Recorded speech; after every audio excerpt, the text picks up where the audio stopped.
রয়েছে এই মুহূর্তে পালংঘাট ফুটবল ময়দানে আজকে খেলার শুরুতেই মাত্র 1 মিনিটের মাথায় দুইজন প্লেয়ার, একই দলের দুইজন প্লেয়ার একে অপরের সাথে ধাক্কা খেয়ে কিন্তু গুরুতরভাবে আহত হয়।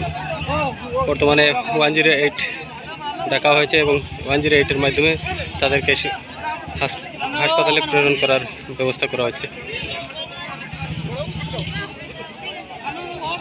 দুজন প্লেয়ার আহত।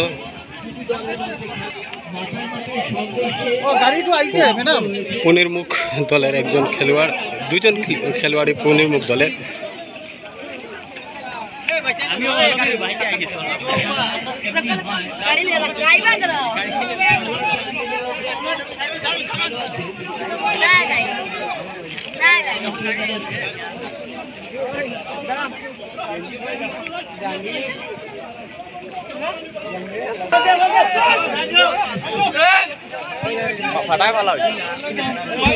এই মুহূর্তে তাদেরকে হাসপাতালে নিয়ে যাওয়া হচ্ছে। দুজন খেলোয়াড় পুনিরমুখ দলে, তাদেরকে ইতিমধ্যে আহত অবস্থায় তাদেরকে উদ্ধার করে হাসপাতালে নিয়ে যাওয়ার ব্যবস্থা করা হচ্ছে।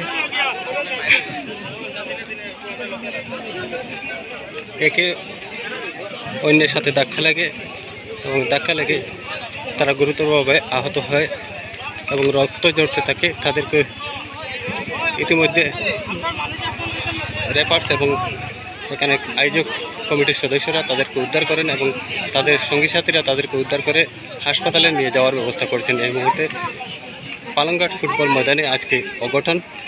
পালংঘাট ফুটবল ময়দানে আজকে দুই দলের ম্যাচ অনুষ্ঠিত হচ্ছিল, আর ঠিক সেই সময় খেলার মাত্র 1 মিনিট বয়সে কিন্তু দুর্ঘটনাটি সংঘটিত হয় এবং দুজন প্লেয়ার, একই দলের পুনিরমুখ দলের দুজন প্লেয়ার একে অপরের সাথে দৌড়তে গিয়ে ধাক্কা লাগে এবং ধাক্কা লাগার ফলে দুজন আহত হন এবং তাদেরকে সঙ্গে সঙ্গে উদ্ধার করা হয়। 11 নম্বর জার্সি গায়ের খেলোয়াড় শাহেদ কাজীপুর এফসিতে আছে। 5 নম্বর জার্সি গায়ের খেলোয়াড় আবিদুর রহমান, 6 নম্বর জার্সি গায়ের খেলোয়াড় শাহিদ এবং 7 নম্বর জার্সি গায়ের খেলোয়াড় সুলতান। চমৎকার